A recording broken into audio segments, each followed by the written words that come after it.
To cope with a changing world, an entity must develop the capacity of shifting and changing, such as developing new skills.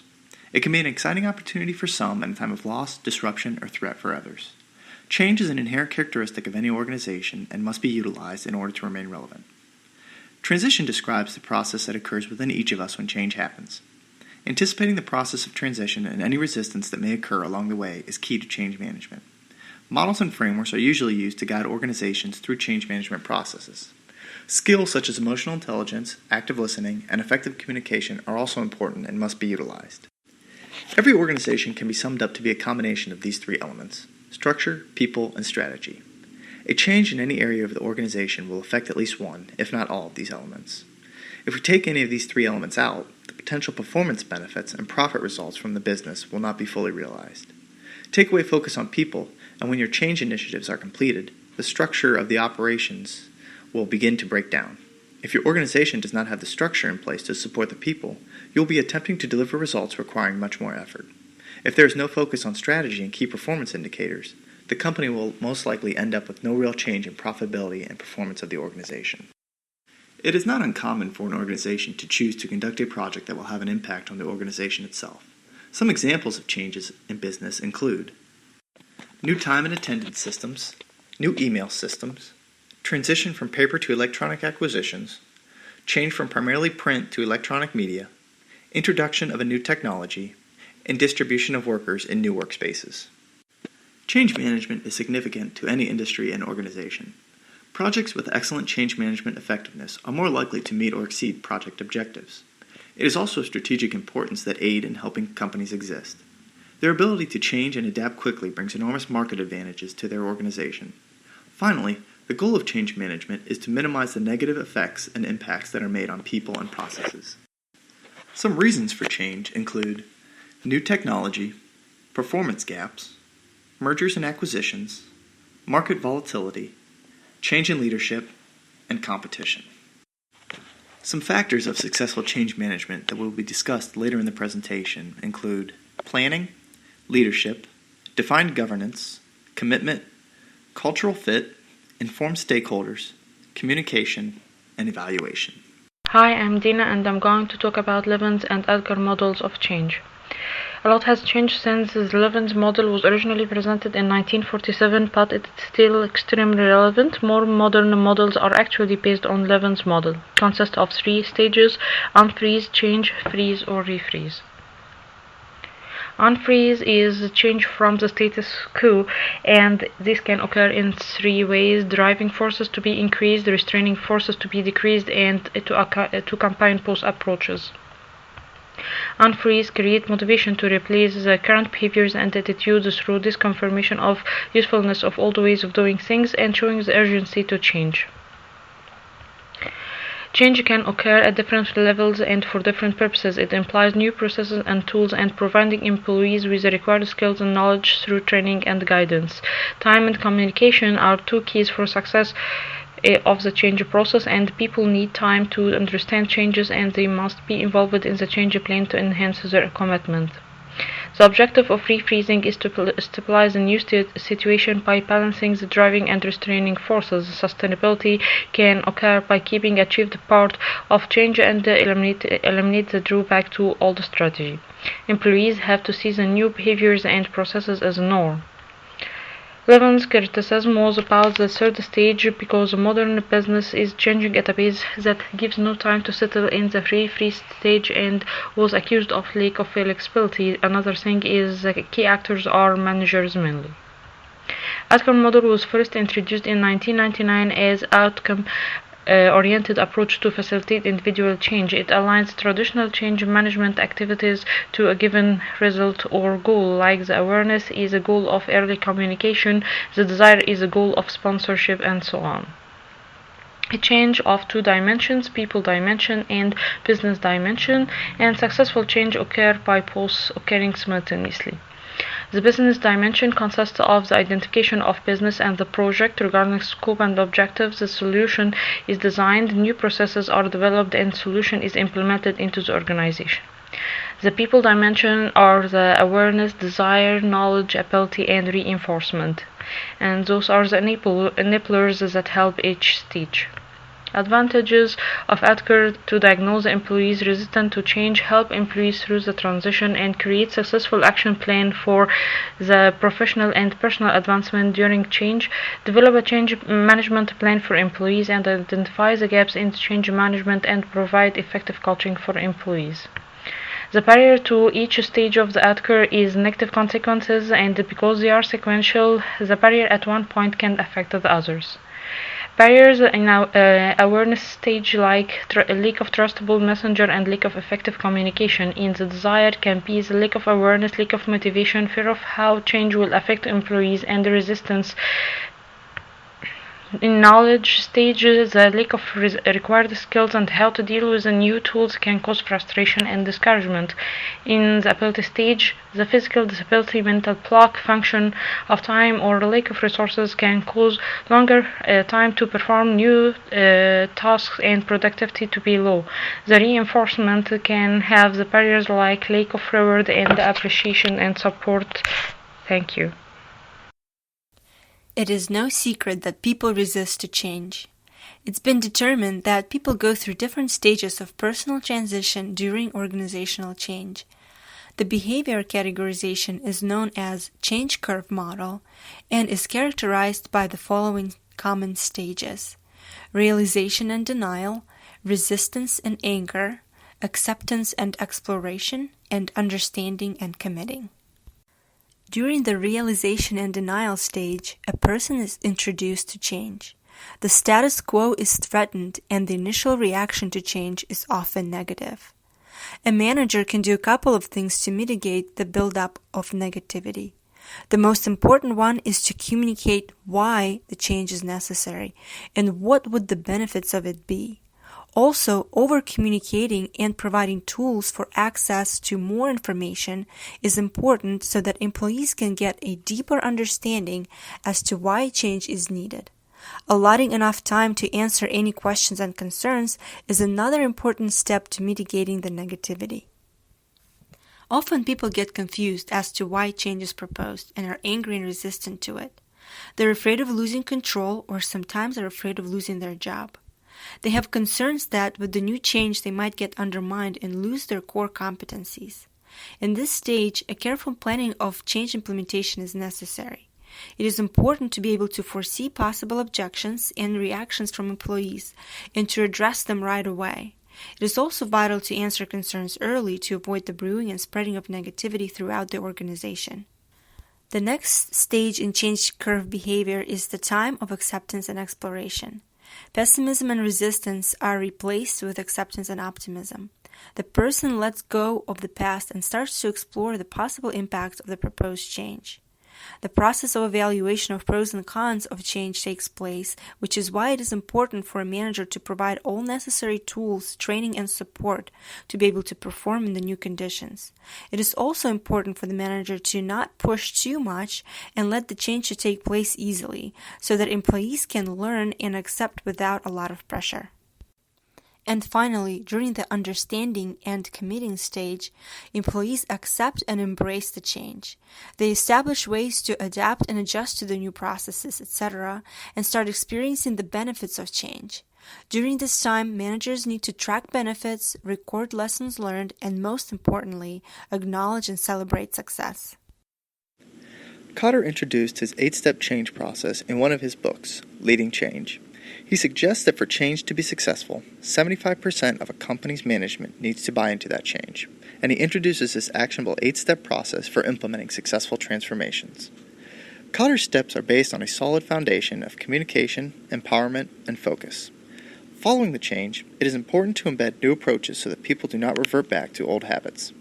Monitoring, feedback, and intervention are necessary for a period after the changes have occurred. It also helps them survive. Organizations that do not or cannot evolve in the permanent context of rapid change will not last. The only disadvantage of this model is the process takes a great deal of time and you cannot skip any step. Using almost any model is helpful because it offers leaders a guideline to follow along with the ability to determine expected results. This is helpful because change is difficult to implement and manage. It doesn't matter if the proposed change is a change in the process of project planning or general operations. Adjusting to change is difficult for an organization and its employees. Next, we're going to look at some common themes that we see in all the models for change management, starting with planning. Now, an important part of planning is context, where a company looks at its goals and its climate. Is the company healthy and changing to stimulate advancement, growth, and innovation, or is the reason for the change to reverse a downward spiral and being executed out of desperation? A company must put itself in a constant state of introspection and look critically at its past and present situation to determine exactly what needs to change and how. Next, a company must clearly establish a vision. Leadership should articulate the goals as clearly as possible and be ready to commit and contribute to the change. Is the proposed vision in alignment with the company's existing vision and mission? It's important for a company to protect the integrity of what it already stands for, and a goal that is in drastic misalignment is likely to be met with more resistance, both internally and externally from customers. Next, the company needs to clearly define what the rationale for the change is. Often, individuals all across the organizational ladder are reluctant to change their ways and admit their shortcomings. If executives clearly articulate the current issues, as well as willingly admit their own vulnerabilities, employees will be more ready to admit their own shortcomings and will be better equipped to improve. The clearer the goals and benefits are articulated, the easier it will be to garner support. If the why question isn't clearly answered right from the start, there is a high likelihood that there will be a lot of trouble getting employees to embrace the change, making it more difficult than it needs to be. Finally, the company just needs to make the plan. This involves creating actionable strategies to implement the change, including processes, policies, any necessary skills or technology, and a timeline.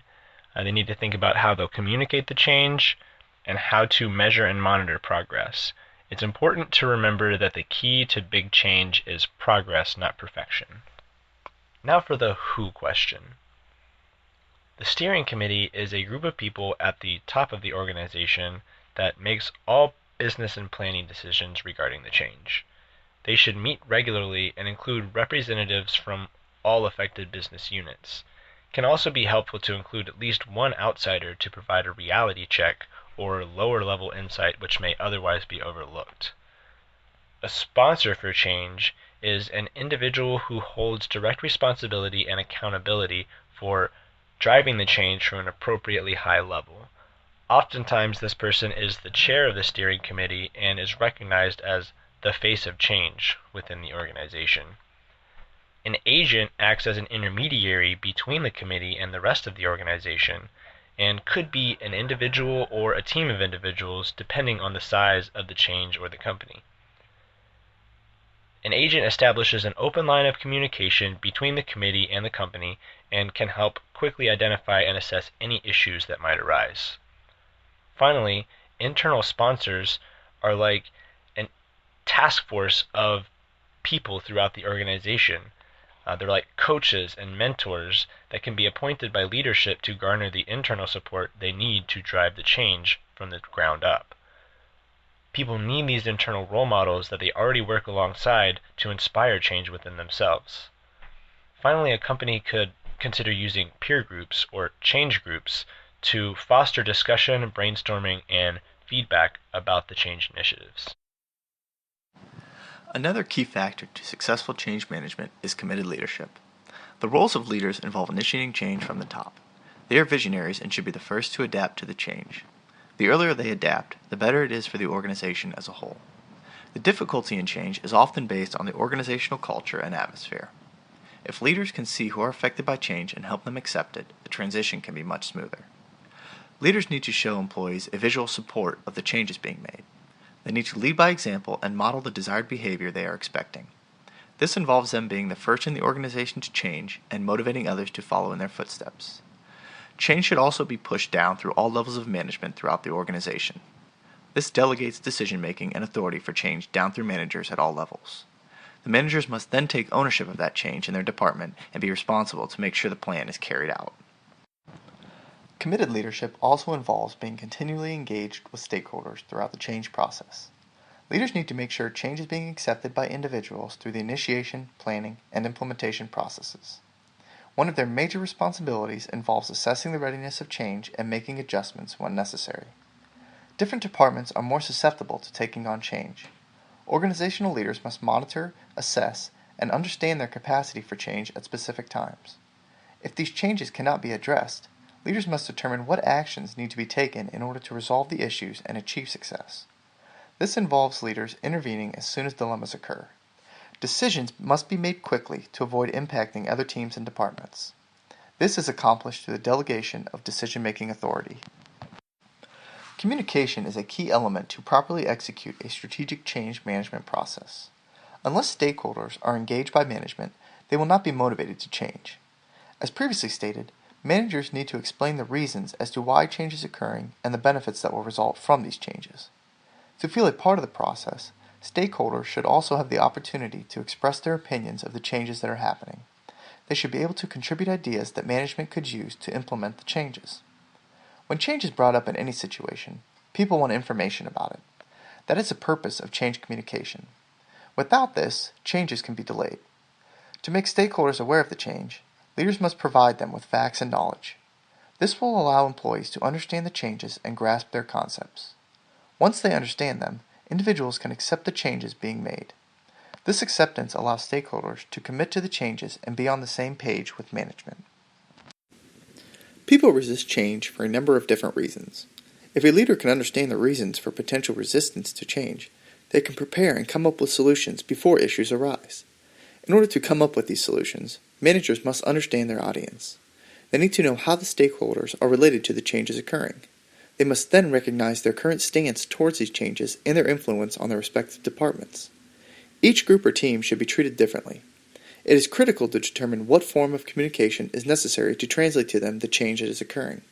Finally, it is important to determine how the messages for change will be distributed and when these messages will be delivered. An example of the impact of how communication affects resistance to change can be seen through a pilot case study involving two companies. Organization X was the third largest pharmaceutical company in Brazil. However, they were facing financial difficulties. They were respected by partners and customers, but had become heavily dependent on bank money. Employees began to worry if they would get paid, if they would be laid off, or if they would have a job to come to any longer.